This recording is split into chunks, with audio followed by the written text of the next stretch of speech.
Welcome Home Radio Podcast. Are you looking to buy or sell your home? Our team is here with answers to guide you through the buying and selling process. We encourage you to ask questions. Please comment on this show or visit us at welcomehomeradio.net for more information. Bringing real estate, lending, and education together in one place, and to help you make the right home decision for you and your family.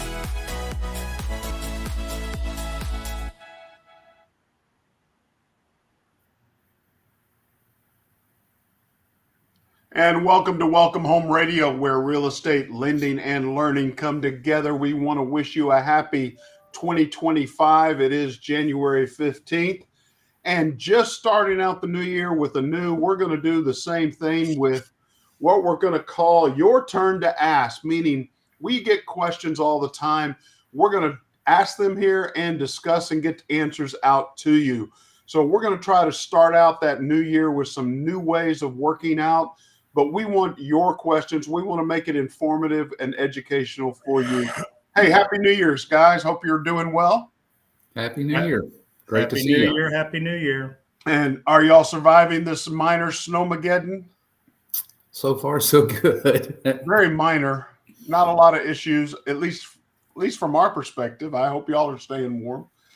Hey, I'm really excited about this new program format because I think it's really going to help people understand questions that are being asked and they get some answers directly to those situations. So any comments to that before I go into the first question?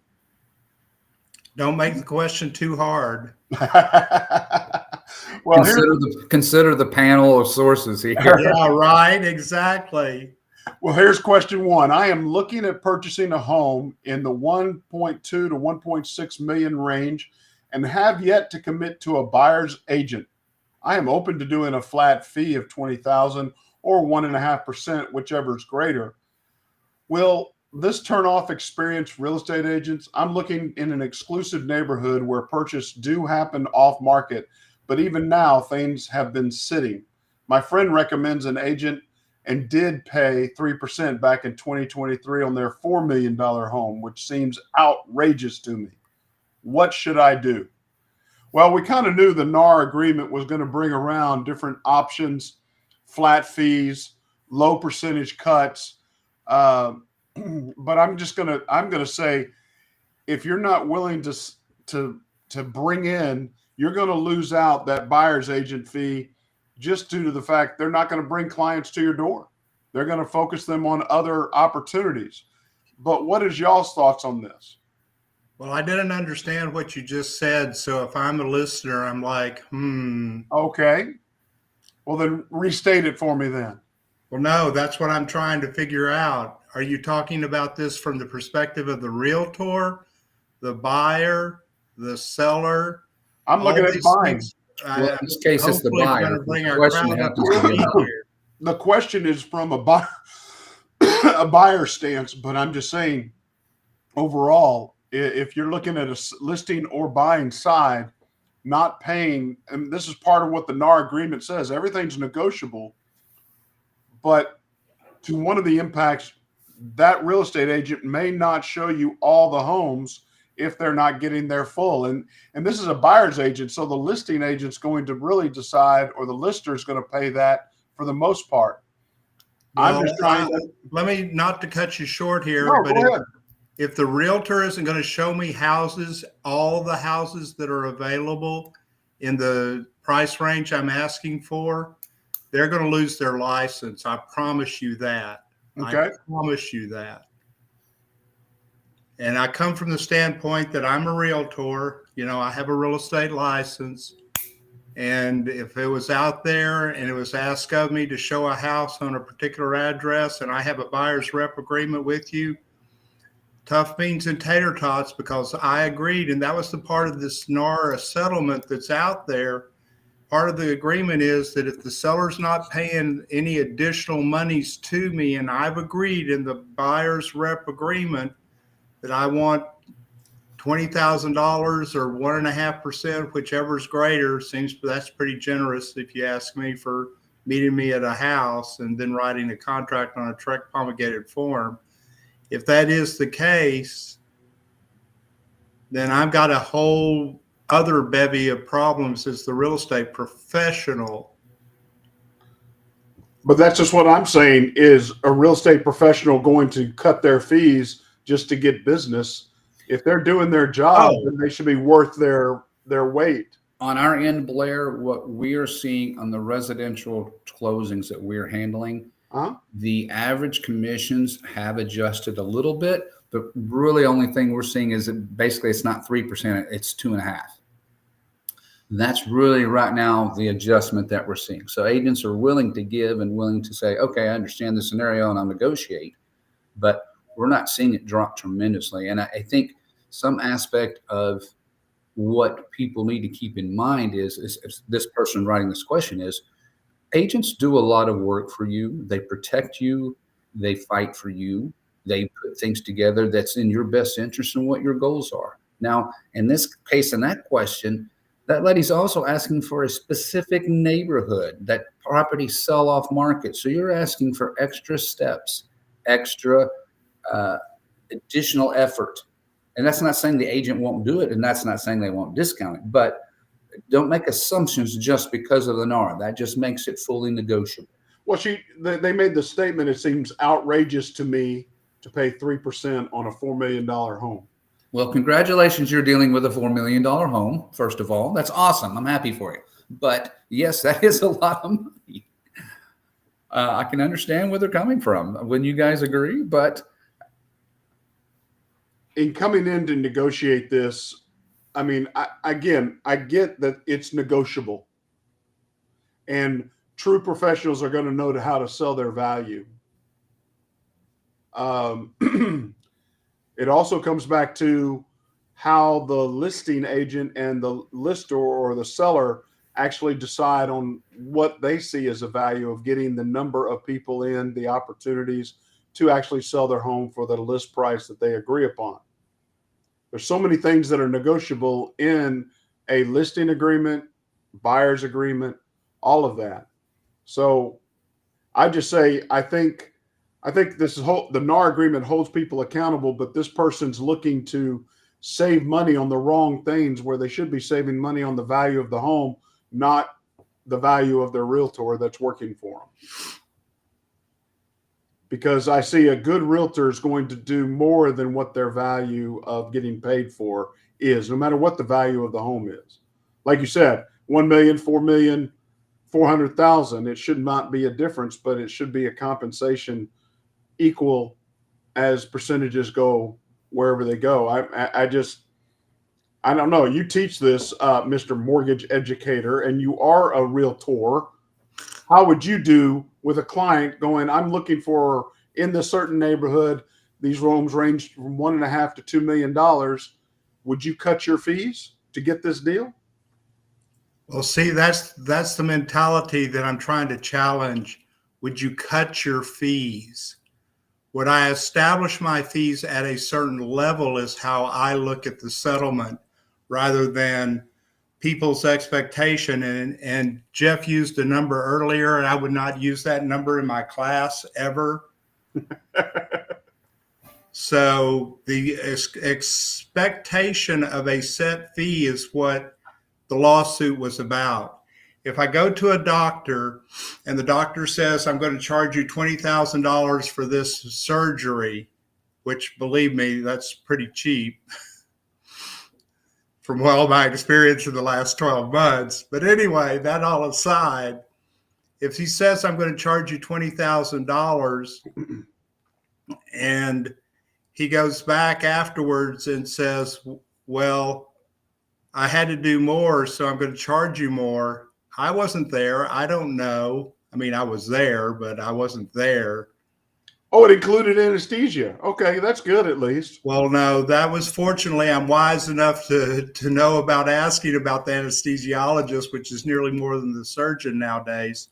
But on the same side, I'm expecting that doctor to do the best. If the doctor gets finished and I still have a soreness, I still have pain, I still have something that lingers not because of the doctor, but because I'm not correctly fixed, I can't go back to him and say, well, discount your fee.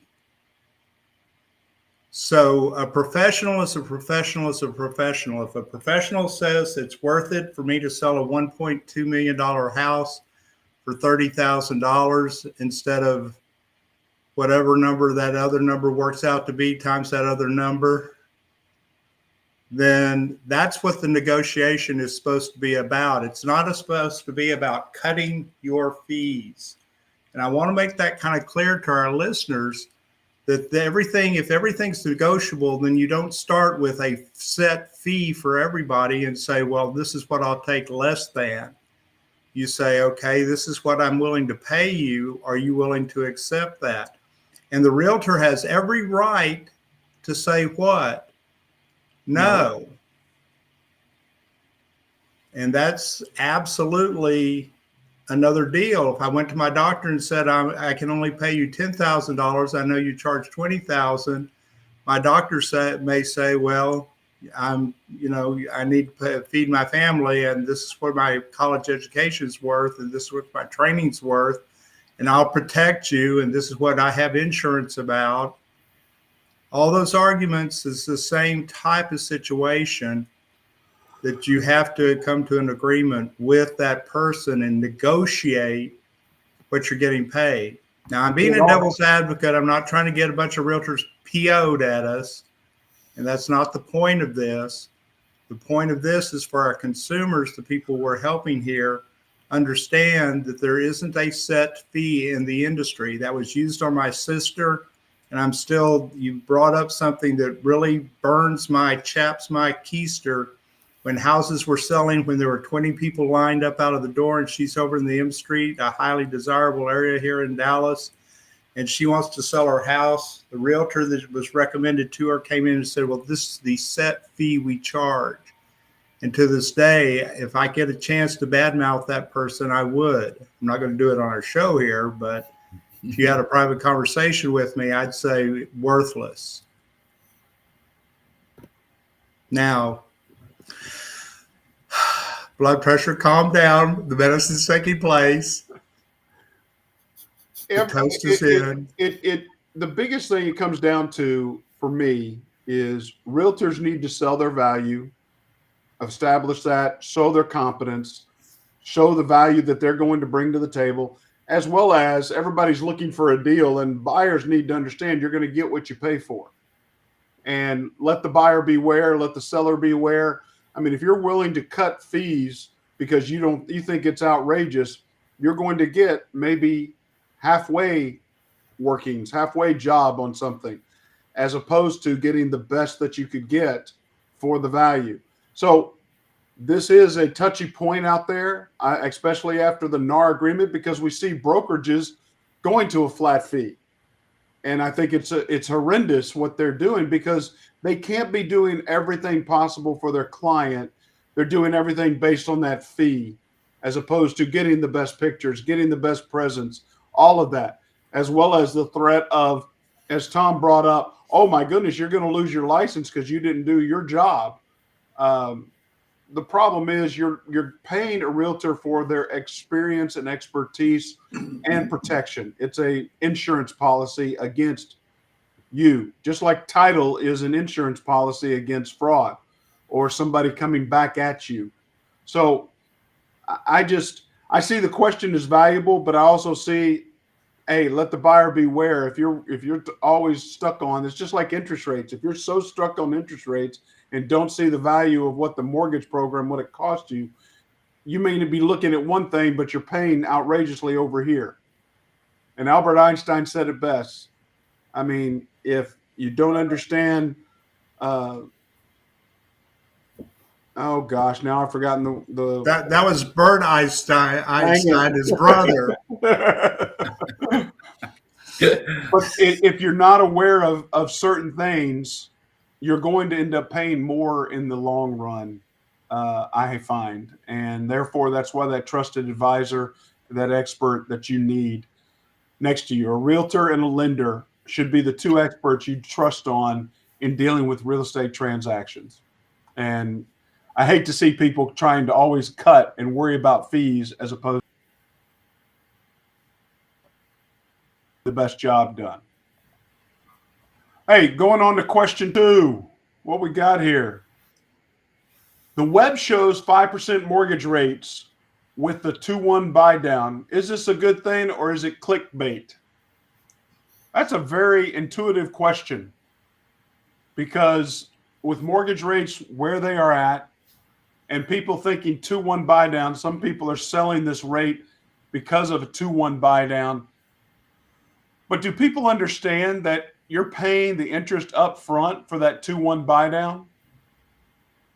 Do they understand that they're already prepaying why the rates are up higher? Just because you get a first year, let's say your interest rate's at 7.25%, and you get the first year at 5.25%, the second year at 6.25%, and then finally you're on your permanent at 7.25% in the third year. And hopefully you'll refinance is the hope. But that you're in that process, unless somebody else is paying that 2-1 buy down, if you're paying it whether all in one lump sum instead of over a time. But you're dazzled by the lights of the 5%. I totally agree with you. You are dazzled, but people don't understand that at a 2-1, 3-2-1 buy down, it's that magic trick. Look over here. Don't look over here. That's why you read your LE, your CD, your closing disclosure. And again, unless somebody else is paying out of their pocket, you're paying that yourself. Would you agree with that, Tom? Am I explaining that accurately? I think you're describing it pretty spot on. I mean, and we talked about this on previous shows, so I don't want to belabor the point, but essentially, if you've got a $500,000 mortgage, you're going to end up paying $15,000 for the rate, not just the financing, for the rate. So with the 2-1 buy down. So a 2-1 buy down on a $500,000 mortgage, $15,000, reduce the price of my house by $15,000. Don't give me all this special money financing that's short term, indiscriminate, shiny object over here. Oh, take a look, Tom. Here's your shiny object. Don't you love it? Not really, because when I get down to brass tacks, it's cost me more in the long run to get that bright, shiny object than it would just to get the practical, normal, tattered steel one, or whatever we want to compare it to. But I think it's important for us to say, are you staying in this home long enough to make that worthwhile for you? Or, is this your first time home buying? If this is the first time you're buying your home, guess what? You're probably not staying in that home very long. And is a 2-1 buy down worthwhile to you, or is it not? I know you plan on refinancing. I know you have other plans, but again, I just see this like it's clickbait, as asked. I think it's clickbait. I think it's good interest because it gets focused on interest rate and not the overall APR of the mortgage. And is it a good program for them?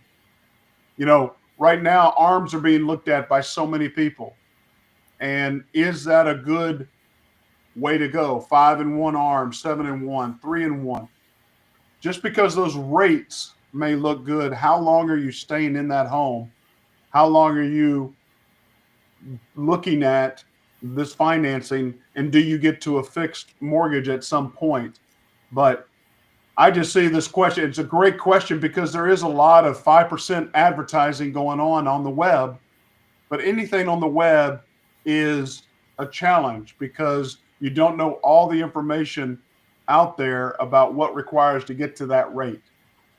Well, then, Blair, would it be good comparison of there's a lot of sellers right now who are not on the market at the moment because they haven't accumulated or stayed long enough to cover the $50,000 extra they paid over asking price to get that home.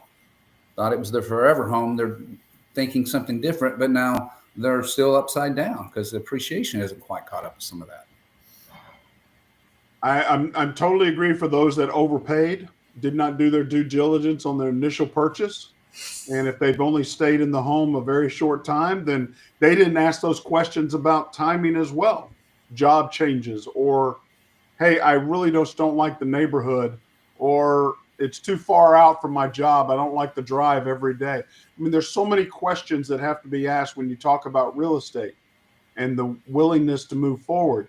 But that's where, again, we go back to the earlier question. Is a real estate professional, is a lender professional talking to you, asking those questions, allowing you to answer them so that you know what you're planning and that you have made that decision for you? So a great question. I do believe it's clickbait. It's not real. If you're shopping mortgage rates, which you have every opportunity to do that, but just make sure the overall loan program is understood, not just the interest rate. Because I can show you many ways to get you down to 5, even into the 4s, if it made sense. But the bottom line is, to get you there, it may not be a program and it may not be worth the cost of what you're doing long term even. So you want to evaluate all of that and ask some key questions. Any other comments to that? Well, I will say one of the things that, again, to make our folks out there aware of, that when you financing rates are a reflection of points. So whether you're paying the points, the seller's paying the points, whatever the case is, you should have an awareness as a consumer, as a buyer of the home, getting your financing. Points are hard to make sense of unless you're just really committed long-term to that and going to marry that financing itself. Now, marrying the house, you've already made a commitment, but the financing, we usually date the financing, and because of that, please have an awareness that points are built into the rate and changing a rate.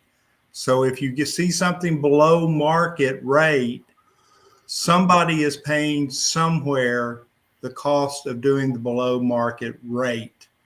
And it's generally you. And it's generally you. It's not out of the generosity of some seller's heart or realtor's heart. That's not out of the state cachet of petty funds. If it's too good to be true, it is. So I think that's great. Good question. Now, our final question today is really interesting to me. I look forward to your perspective on it. It's titled as Lennar Title saying I need to wire money 15 days before closing. Truly don't understand the logic with this. I've bought multiple homes and I've always wired the money 2 to 3 days before closing. I'm still in a conditional approval. Underwriting is being ridiculous with their demands. And I truly am not comfortable wiring money until I know for sure my docs are cleared. I closed on the 30th. I am not anticipating they will be done reviewing docs by the 15th. What are your thoughts, and why is this being asked? So, Jeff, now you get to earn your money. What's going on here for this client? Yeah, it's bound to be the title people. I tell you what, the title people are making greedy title. Give us our money now. The only times that I can think of something being asked of that nature is someone's leaving the country, so it's making it a little easier to prepare, or large commercial transactions. Now, Lennar is a residential home builder, so I want to be cautious, but I think to answer the question directly, why is this? It's only to make life easier on them. They're national. They're building a tremendous amount of homes. So to make it easier on them, they're going to have you put that money in the bank, even though you do not know the final number. Now, are you required to? Absolutely not. By law, as far as that goes, you can say, I will wait till I have my final numbers. Now, they might give you a hard time, but it's essentially to make their life and their job easier in the fluidness of the transactions, because they're doing so many. Because as I understand it, I don't know this for a fact, when you close with them now, you sit at a computer screen and the escrow officer is remote. I've not experienced this. We're not doing that at the moment, but that's how you close when you buy a Lennar home, I understand. The digital closing? Mm-hmm. I still don't understand why 15 days before, and how do you not have a final number? Are they saying you got to give us this generic number and then they're going to build a loan program up to that? I mean, it's just, it sounds like it, but I don't know. I'm very uncomfortable with it in the residential space. Like he says here, 2 to 3 days before closing, we should have a number, and I should be able to do that. Or give me a guaranteed it's not going to go over number or something along this line. But just to say wiring money and you still don't have, you're in conditional approval, but not final docs. And yes, underwriting can get demanding on silly docs. I understand sometimes they ask some strange questions. Depends on the type of loan program you're looking at. But again, I think he or she has a valid question here. I would not, and I don't know, please give me your insight, Tom, or anybody. I would not be doing it 15 days before. No. I can only say I do not know of anything procedurally as far as rules for us as title companies that require that. I've never been told that anywhere. Well, and if you've read builders' contracts, the more money you have in it, the less they have to lose in today's world. Because all you have to do is walk away from a builder's contract and they'll resell that house. Nowadays, for the discount or the amount that you gave them, that you gave to them for that earnest money, plus your down payment, plus the rest of your monies. Keep in mind, again, for our listeners to understand, you should have your final numbers 3 days before closing. Minimum. Your final numbers should be in your hand 3 days before closing. Now, can they change? Yes, they could change a little bit. But that's when the timing is that we've done with buyers to make them more confident about how much they're going to pay, and to ask them to do that 2 weeks in advance or 15 days in advance, I think is nearly criminal for new home builders to do that, because the way their contracts are written, their demand features for extra money to guarantee them a position that they won't lose. And that's what they're doing, is they're guaranteeing themselves money for building that house up front, rather than taking the money at the end when everything gets paid from the new mortgage that's created. So it's only insurance for the builder. It has nothing to do with the buyer. And again, read your contract. Now, this comes into where Uncle Blair has mentioned the value of a realtor. A good realtor would have read the contract and be able to advise you, not as an attorney, but to tell you, you need to call an attorney and ask them about this in the contract. This is where I'm reading. They're not to give legal advice ever, ever, ever, ever. But how many realtors have read their new home builder contracts? One. Maybe one. Everything an attorney or engineer out there that has. Everything. Well, guys, I really like this format. Your turn to ask, and I think it's going to be more informative for folks. I want you to be able to offer your questions to us. Find us at welcomehomeradio.net. You can ask your questions there. We'll get to them as soon as possible. We're excited about 2025. As we say, we're going to thrive in 2025. But it's a good year. It's still a good time to purchase a home, because appreciation continues to be a good benefit in the real estate world. To get you to clear to close, we want to help you there. So give us your questions. help us so that we can have some better shows, more informative to topics that you desire. God bless. I hope you have a great rest of your day. Welcome Home Radio production provided by Lunatic Digital. Check the listing of this podcast for the links to our sponsors. And don't forget to like, share, and follow us on social media. Visit welcomehomeradio.net for more information.